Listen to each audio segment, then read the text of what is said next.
সম্পর্কেও কোরআনের পাকে তাকিদ করেছেন। আবার যারা অর্থহীন মানুষ তাদের কথাও আল্লাহ পাক রব্বুল আলামিন কোরআনে উল্লেখ করেছেন। কারণ ইতিপূর্বে আপনাদেরকে প্রায় আলোচনার মাধ্যমে জানিয়েছি যে আল্লাহ রাব্বুল আলামিন আপনার হাবিবের মাধ্যমে বলেছেন যে কুলিল্লাহু ওয়া মালিকাল মুলকি তুতিল মুলকা মান তাশা ওয়া তানজিলুল মুলকা মিম্মান তাশা। আল্লাহ বলেছেন যে হাবিব আপনি জগৎবাসীকে জানিয়ে দেন যে সমস্ত রাজ্যের মালিক একমাত্র আমি আল্লাহ। আল্লাহ বলছেন যে হাবিব আপনি বলে দেন আমি আল্লাহ চাইলে কাউকে রাজত্ব দিতে পারি, আমি আল্লাহ চাইলে কারো কাছ থেকে রাজত্ব কেড়ে নিতে পারি। ক্ষমতা কার? আল্লাহ বলেন হাবিব আপনি আরো বলেন ওয়া তুইজ্জু মান তাশা ওয়া তুযিল্লু মান তাশা বিয়াদিকাল খায়র, যে আমি আল্লাহ ইচ্ছে করলে কাউকে সম্মানিত করতে পারি, আমি আল্লাহ ইচ্ছে করলে কাউকে অপদস্থ করতে পারি, অসম্মানিত করতে পারি। ক্ষমতা কার? ইজ্জত দেওয়ার মালিককে, ইজ্জত কেড়ে নেওয়ার মালিককে। এরকম ভাবে স্টেপ বাই স্টেপ আল্লাহ রাব্বুল আলামিন হাবিবের মাধ্যমে আমাদেরকে এলান করেছেন। সূরা আল ইমরান আল্লাহ রাব্বুল আলামিন এই আদেশ আমাদেরকে দান করেছেন।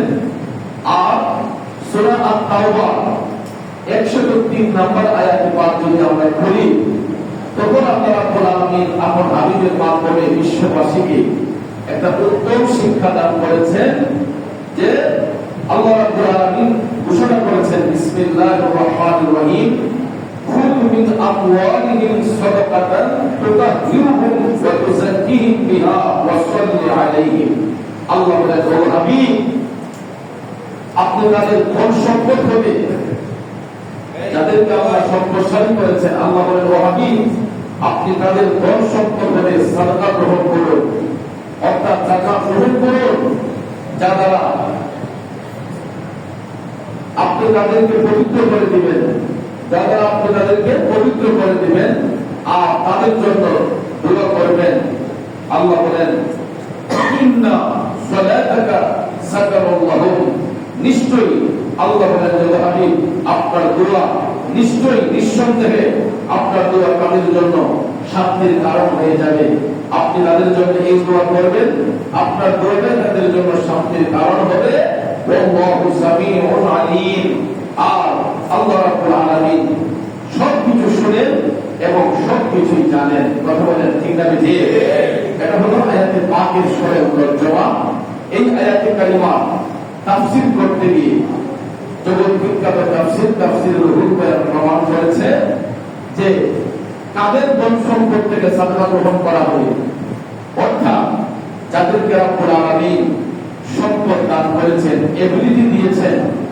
আল্লাহ রাব্বুল আলামিন আহকামুল হাকিমিন আপনার হাবিবের মাধ্যমে বলেছেন ওই সমস্ত ধনবান ব্যক্তিদের সম্পদ থেকে আপনি সাদকা গ্রহণ করুন আর যারা আপনি তাদেরকে পবিত্র করবেন। অর্থাৎ সম্পদ আল্লাহর দেওয়া আমানত, আল্লাহর দেওয়া আমানত হলো সম্পদ। এই সম্পদ অর্জন করার পরে কেউ যদি কর্কশ হয়ে যায়, কেউ যদি হার্ড হয়ে যায়, শক্ত হয়ে যায়, আল্লাহর পথে খরচ করতে গিয়ে কৃপণতা করে, আল্লাহ রাব্বুল আলামিন সবচেয়ে বেশি অপছন্দ করেন ওই সমস্ত ব্যক্তিদেরকে যারা কৃপণ, যারা খরচ করতে গিয়ে কৃপণতা করে, আল্লাহর পথে উদার হয় না।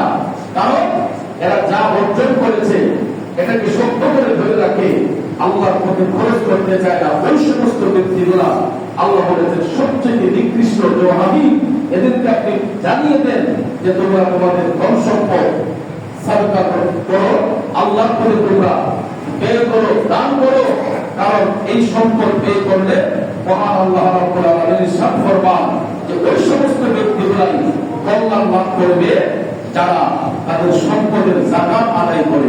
বলে সুবহানাল্লাহ। আল্লাহ রাব্বুল আলামিন বলেন তোমরা যা কিছু ব্যয় করবে আল্লাহ তাআলা কিয়ামতের দিন আল্লাহ রাব্বুল আলামিন এর বিনিময়ে হাসরের ময়দানে তোমাদেরকে দ্বিগুণ বাড়িয়ে দিবেন।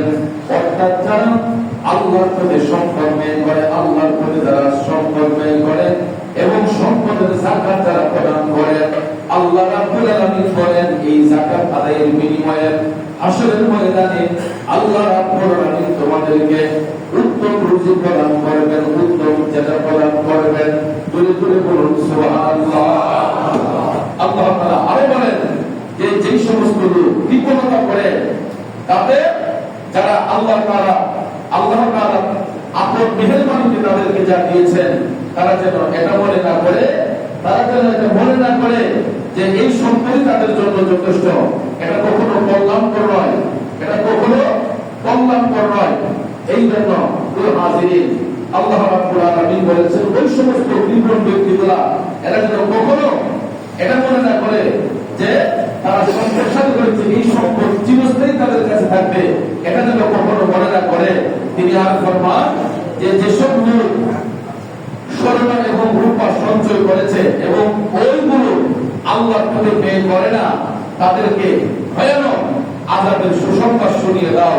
আল্লাহ রাব্বুল আলামিন বলেছেন তাদেরকে আযাবের সুসংবাদ শুনিয়ে দাও, যেদিন জাহান্নামের আগুনে তাদেরকে জ্বালানো হবে, যেদিন জাহান্নামের আগুনে তাদেরকে জ্বালানো হবে। অর্থাৎ আমার বন্ধুরা, আমার সম্পদ শুধু টাকা পয়সা নয়, অনেকে ধন সম্পদের সাথে সাথে স্বর্ণ রূপাও ঘরের মধ্যে মজুদ করে রেখেছে, সেভ করে রেখেছে। কথা বলে ঠিক না? সেভ করে রেখেছে। এই বিষয়ে রাসূল কারীম সাল্লাল্লাহু আলাইহি ওয়াসাল্লাম ইরশাদ করেন যে যে সম্পদ বিনষ্ট হয় তা একমাত্র যাকাত না দেওয়ার কারণে। অনেকের যে সম্পদ নষ্ট হয়ে যায়, হঠাৎ দেখবেন রাস্তার ভোগে, রাসূল বলেছেন এগুলা কষ্টের অর্জিত সম্পদ নয়, কারণ ওই সমস্ত ব্যক্তিগুলা বিনষ্ট হয় একমাত্র যাকাত না দেওয়ার কারণে। যে সম্পদের যাকাত দেয় না তারা বিনষ্ট হয়ে যায়, তাদের সম্পদ অপবিত্র হয়ে যায়। যেমনি ভাবে উদাহরণস্বরূপ বলা হয়েছে যে শরীরের মধ্যে যদি ক্যান্সার আক্রান্ত হয়, ক্যান্সার কিন্তু সারা শরীরে হয় না, নির্দিষ্ট কোনো একটা জায়গার মধ্যে হয়। হতে পারে সেটা পিত্তথলিতে, হতে পারে গলায়, হতে পারে দেহের কোনো একটা অঙ্গে। কিন্তু কোনো একটা অঙ্গে যখন ক্যান্সার আক্রান্ত হয়, তখন দেখবেন পুরাটা দেহকে অবুঝ করে ফেলে। রাসূল বলেছেন যে যদি কোনো ব্যক্তি সম্পদের যাকাত আদায় না করে, তাহলে তার পুরাটা সম্পদ হারাম হয়ে যায়, তার পুরাটা সম্পদ বিনষ্ট হয়ে যায়। তো রাসূল আরো বলেছেন যে যাকাত প্রদান করে নিজেদের সম্পদ সমূহকে তোমরা মজবুত কিল্লা সমূহের অন্তর্ভুক্ত করে নাও। অর্থাৎ যাকাত এমন একটা জিনিস, এটা দেওয়ার পরে ভাইরা আমার, বন্ধুরা আমার, পানি দিয়ে ধুইলে যেরকম আমাদের কাপড় পরিষ্কার হয়ে যায়, ঠিক তদ্রূপভাবে সম্পদের যাকাত যদি কেউ সঠিকভাবে আদায় করে, রাসূল বলেন তার সম্পদটা এরকম পরিষ্কার কাপড়, সাদা কাপড়টা যেরকম ভক্তর হয়ে যায়, ঠিক তদ্রূপভাবে ওই ব্যক্তির সম্পদটা চকচকে পরিষ্কার হয়ে যায়, পবিত্র হয়ে যায়। আর যদি এই হালাল সম্পদের মধ্যে হারামকে মিশ্রিত করে গরিব মানুষের মিসকিনদের সম্পদ যদি নিজের সম্পদের মধ্যে নিয়োজিত রাখে, লুকিয়ে রাখে, তাহলে ভাইয়ের আমার, ক্যান্সার আক্রান্ত হলে যেরকম পুরাটা দেহকে বদল করে ফেলে, রাসূল বলেছেন ঠিক সেই রকম ভাবে ওই ব্যক্তির সম্পদ যাকাত না আদায় করার কারণে তার সম্পদটা হারাম হয়ে যায়, নষ্ট হয়ে যায়। রাসূল আরো বলেছেন যে আল্লাহ তাআলা 5টি স্তম্ভের উপরে ইসলামকে প্রতিষ্ঠিত করেছেন। একটা হলো কালেমা, নামাজ, রোজা, হজ এবং যাকাত। এই 5টি, এটা তাবরানী শরীফের মধ্যে এই হাদিসটা এসেছে। ভাইরা আমার, বন্ধুরা আমার, এখন মাসআলা সম্পর্কে আমাদের কাছে জানতে হবে যে যাকাতের পরিমাণ কি রকম হলে সম্পদের যাকাত আমাদেরকে আদায় করতে হবে। যাকাত কিন্তু সবার জন্য ফরজ নয়, যাকাত দেওয়া সবার জন্য ফরজ নয়। কারণ রাসূল বলেছেন কালেমা, নামাজ, রোজা, এই 3টা জিনিস এটা ধনী গরীব সবার জন্য ফরজ। এখানে কোনো দ্বিধাদ্বন্দ্ব নাই।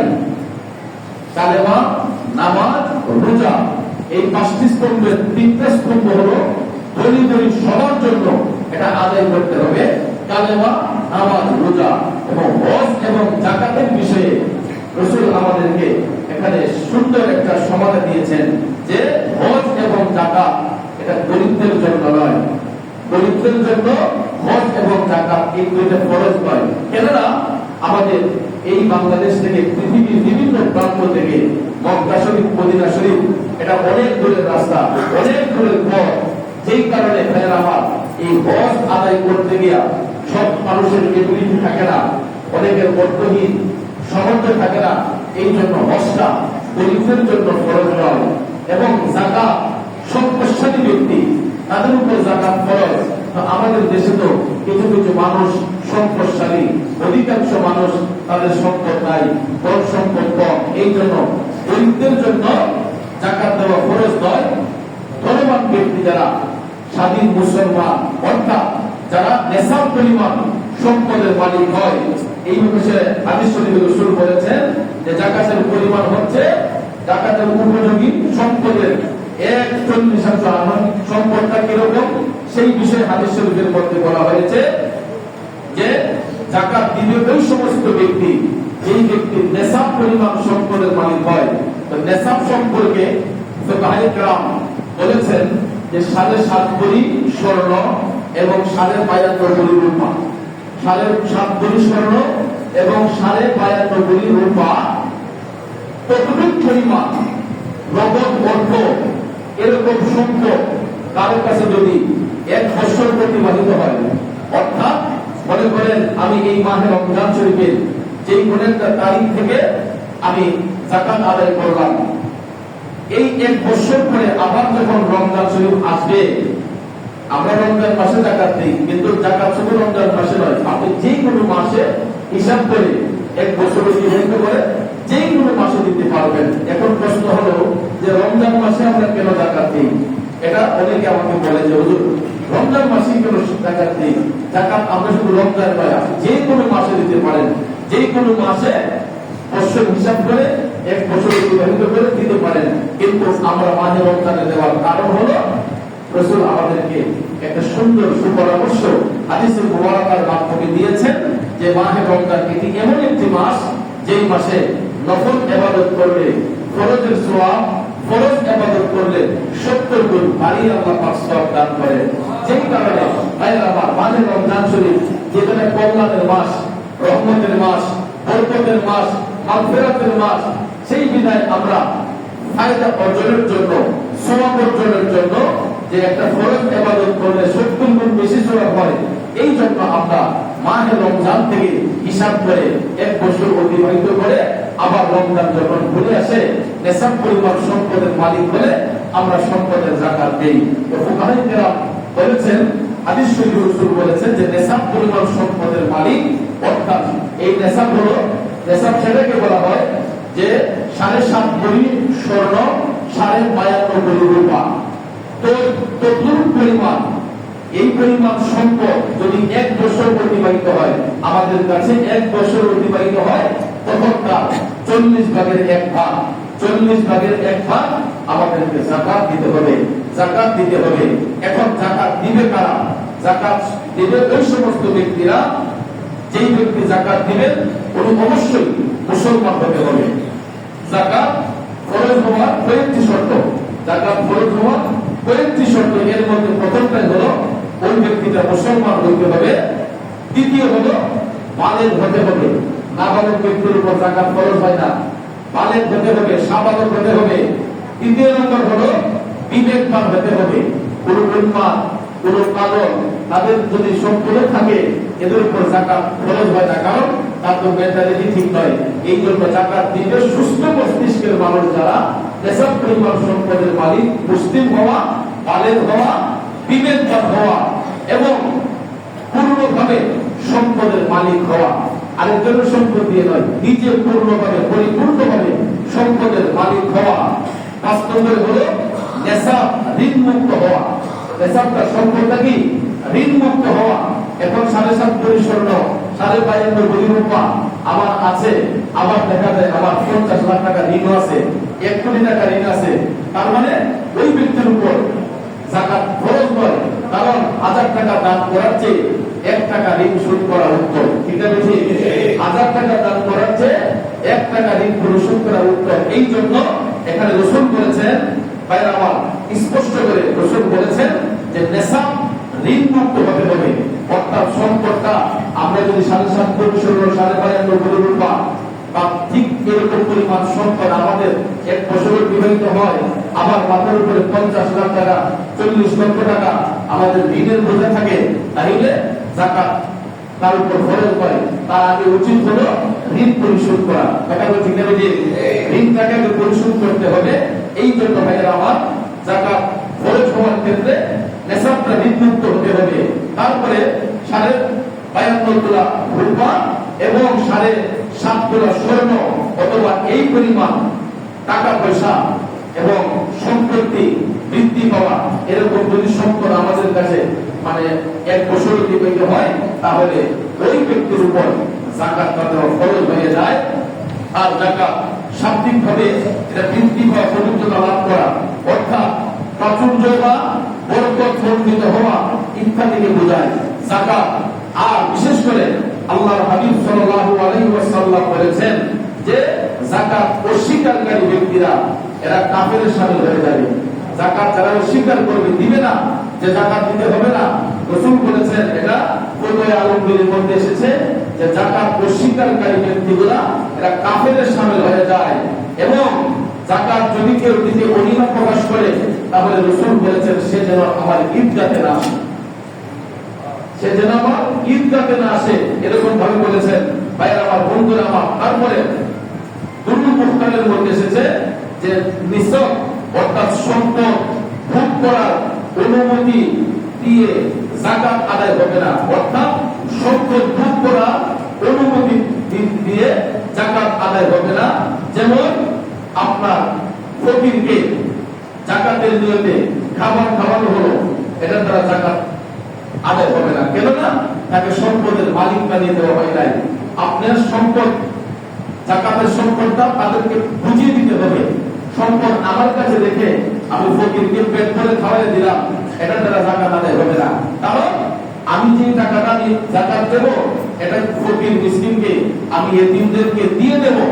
এখন সে খাবারটা আমার বাড়িতে বসে খাক, তার বাড়িতে নিয়ে খাক, এটা তার ইখতিয়ার। এই জন্য ভাইরা আমার ফতোয়া আলমগীরতে বলা হয়েছে, দুরুল মুখতার এসেছে যে সম্পদটা এমন ভাবে প্রদান করতে হবে যাতে এই যাকাতের টাকার মধ্যে যেই ব্যক্তি যাকাত দিবেন তার কোনো মালিকানা না থাকে। যাকে দেওয়া হবে তাকে যেন পরিপূর্ণ মালিক বানিয়ে দেওয়া হয়। এই জন্য আমরা দেখবেন এই রমজান মাস আসলে কিছু কিছু এতিম মিসকিনকে খাওয়াই, আমি বলি যে যাকাতের টাকা দিয়ে খাওয়াই দিছি, এটা দ্বারা যাকাত আদায় হবে না। অর্থাৎ তাকে পরিপূর্ণ মালিক বানিয়ে দিতে হবে। তারপরে আমাদের সমাজে আরো কিছু কিছু কাজ করি যে যাকাতের টাকা দিয়ে আমরা কিছু 100 কাপড়, 200 কাপড়, 300 কাপড়, 500 কাপড় আইনা মানুষকে লাইন ধরে দাঁড় করাইয়া যে অমুক ব্যক্তি যাকাত দিতেছেন নিজেকে জাহির করার জন্য। ভাইরা আমার, বন্ধুরা আমার, এটা সবচেয়ে ঘৃণিত একটা কাজ যে এই সমস্ত এতিম অসহায় অনাথ মানুষদেরকে লাইন ধরে দাঁড়িয়ে তাদেরকে আমরা যেমন করোনা করতেছি, দয়া করতেছি, এরকম ভাবে যাকাতের নামে কিছু কাপড় কিনে এটার নাম দিয়ে দিয়েছিল যাকাতের কাপড়। আসলে দেখেন যাকাতের নির্দিষ্ট কোনো কাপড় থাকতে পারে না, যাকাতের নির্দিষ্ট কোনো কাপড় থাকতে পারে না। কারণ আমরা দোকানের মধ্যে গিয়ে বলি যে ভাই আমার যাকাতের কাপড় লাগবে, ভাই আমার যাকাতের লুঙ্গি লাগবে। নাউজুবিল্লাহ বলেন। কারণ এই কথাটা মুখ দিয়ে আনার সাথে সাথে ওই ব্যক্তির ঈমান নষ্ট হয়ে যাবে। কারণ আপনি কার টাকা দিয়ে কারকে তুলনা করবেন? এই সম্পদটা আমার আপনার নয়। আমরা সম্পদশালী হতে পারি, আমাদের সম্পদের মধ্যে গরিব দুঃখীদের সম্পদ প্রকাশিত রয়েছে, তাদের প্রাপ্যটা তাদেরকে বুঝিয়ে দিতে হবে। আমার উপর যাকাত ফরজ হয়েছে, মনে করেন আমি 40,000 টাকা যাকাত দেব, এটা আমার সম্পদ নয়, এটা এতিমদের সম্পদ। এই পুরাটা টাকা আমি তাদেরকে ভাগ করে দিয়ে দেব।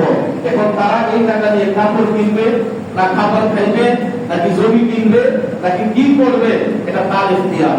অর্থাৎ আমার দায়িত্ব হলো আমার যাকাত আমার উপর যেটা বর্ধিত হয়েছে, যেই যাকাতটা সম্পদের যাকাত আমার দিতে হবে, এই পুরাটা সম্পদ আমি অনাথ দরিদ্রদেরকে যারা যাকাত খাওয়ার উপযোগী তাদেরকে আমরা এটা প্রদান করে দেব।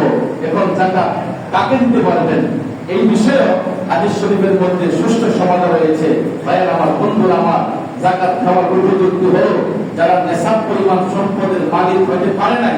অর্থাৎ এমন মানুষ আছে যারা চলতে পারে না, অনাথ দরিদ্র, আবার চলতে কষ্ট হয়, নিকটতম আত্মীয়, নিকটতম আত্মীয় হতে পারে আমার চাচাতো ভাই, হতে পারে আমার ফুফাতো ভাই, হতে পারে আমার নিকটতম বন্ধু, হতে পারে আমার কোনো ভাগিনা, ভাইয়ের আমার বন্ধুরা, আমার সে চলতে পারে না, কষ্ট হয়, আমার ভাইও যদি চলতে খুব কষ্ট হয়, তাকে আমি আমার সম্পদের যে জাকাতের টাকাটা যেটা আসবে, আমি যদি তাকে বলে দিই যে ভাই তুমি এটা খরচ করো, মুখে দিয়ে নয়, অন্তরে নিয়ত থাকবে আমি আমার জাকাতটা আদায় করছি।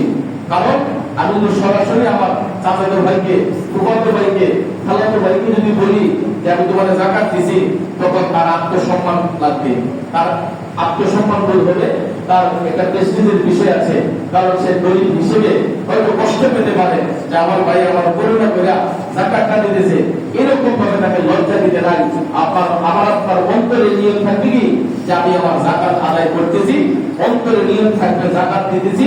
হতে পারে চাচাতো ভাই, ফুফাতো ভাই, খালাতো ভাই বা নিকটতম আত্মীয় তাকে 5,000, 10,000, 20,000 টাকা দিয়ে ভাই এটা দিয়ে আপনি খরচ করলেন, এর আমি আপনাকে দান করলাম, আমি আপনাকে দান করলাম।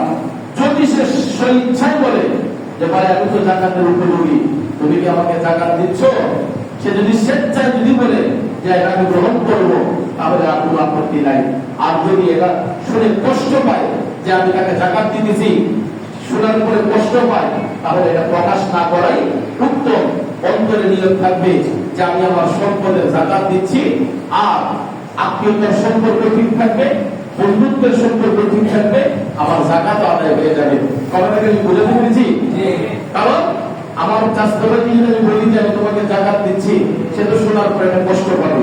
আমার ফুফাতো ভাইকে যদি আমি বলি যে তোমার আমি জাকাত দিতেছি, এই কথাটা শুনলে তো সে কষ্ট পাবে, তাকে বলতে নাই। তাকে আমি না বলে নীরবে আমার অন্তরে নিয়ত থাকবে যে আমি আমার সম্পদের জাকাত আদায় করছি, আর আত্মীয়তার সম্পর্ক ঠিক রাখার জন্য আমি তাকে মুখে বলবো যে ভাই এই টাকাটা আপনি নেন, আপনি খরচ করবেন, আপনি এই টাকাটা গ্রহণ করেন, আপনি খরচ করবেন।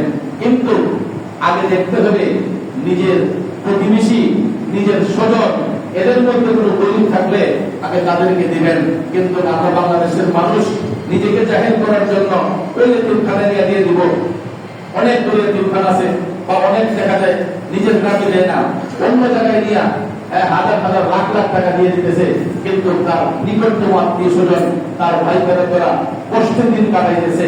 ভাইয়ের আমার, বন্ধুরা আমার, এই হকটা যদি আদায় না করেন, এটার জন্য আল্লাহর কাছে জবাবদিহি করতে হবে, এটার জন্য আল্লাহর কাছে জবাবদিহি করতে হবে। এই জন্য আমরা জাকাত দেওয়ার আগে আমরা যারা স্বাধীন মুসলমান, যারা বিবেকবান মুসলমান, সুস্থ মস্তিষ্কের মুসলমান, যারা নেশাব পরিমাণ সম্পদের মালিক হয়েছে, আল্লাহ আমাদেরকে সম্পদের মালিক বানিয়েছেন, আমরা যখন জাকাত দেব এই বিষয়গুলা আমরা ক্লিয়ারলি একটা চিন্তা ভাবনা করে আগে থেকেই আমরা জানতে পারবো যে আমার নিকটতম আত্মীয়ের মধ্যে কেউ আছে কিনা, আমার নিজেদের মধ্যে কোন গরিব, অসহায়, অনাথ আছে কিনা, তাদেরকে আগে আমি সম্পদশালী করতে হবে। আমার সম্পদের জাকাত দিয়ে তাকে আগে বিত্তবান বানাতে হবে, আমরা চেষ্টা করবো। কারণ আল্লাহ তো ইজ্জতের মালিক, আল্লাহ চাইলে আজকে সে জাকাত খাওয়ার উপযোগী, কালকে সে জাকাত দেওয়ার উপযোগী হতে পারে। ঠিক আছে? এমন বহু লোক আমাদের সমাজের মধ্যে আছে, এটা আল্লাহ কোরআনই বলেছেন যে আমি ফকিরকে বাদশা বানাই, বাদশাকে ফকির বানাই। আজকে যারা ফকির, এরা হয়তো জাকাত গ্রহণ করতেছে, এমন একটা দিন আসতে পারে যারা জাকাত দিয়েছি আমরা গরিব হতে পারি, আমরা জাকাত খাওয়ার উপযোগী হতে পারি। কথা বলছি না? ভাইয়ের আমার, বন্ধুরা আমার, জাকাত খেতে পারবে না এক শ্রেণীর লোক, যারা সৈয়দ বংশ, নবীর বংশ যারা, তাদেরকে জাকাতের টাকা দেওয়া যাবে না। আপনার আত্মীয় হোক বা নিকটতম যে হোক, যে আপনার আত্মীয় যদি হয়, সৈয়দ বংশ যদি হয়, তখন নবীর বংশের আওলাদ যারা হয়, এদেরকে জাকাত দেওয়া যাবে না। এদের জন্য যাকাত, সাদকা, ফিতরা এগুলা খাওয়া রাসূল হারাম করে দিয়েছেন, যে না, আমার বংশের কেউ যদি গরিব হয়ে যায়, তাদের জন্য যাকাত খাওয়া, সাদকা খাওয়া এগুলো হারাম। এই জন্য ভাইয়ের আমার, বন্ধুরা আমার, কারণ সৈয়দ বংশ যারা, নবীর বংশ যারা, তাদের ইজ্জতের মালিক আল্লাহ। এরা যদি অসহায় হয়ে যায়, আমরা যাকাত দিয়ে নয়, তাদেরকে আমরা হাদিয়া, যেটা সুন্নাত, আমরা জাকাতের টাকা দিয়ে নয়, নিজের সম্পদ থেকে যদি, যে ভাই আমি তো জাকাত দিচ্ছি না, আবার নিজের সম্পদ থেকে আপনাকে 5,000 টাকা হাতিয়ে দিলাম, তখন একটা সুন্নত আদায় হবে, আর এর মাধ্যমে নবীন বংশের রোহানি ফাইজ অর্জন হবে। বন্ধুরা আমার, বাবাজিরা আমার, সময় যেহেতু স্বল্প, আমি লম্বা কথা বলবো না। আগামী জুমাতে আমরা চেষ্টা করব এই বিষয়ে সাদকাতুল ফিতর নিয়ে আমরা আরো আলোচনা করব।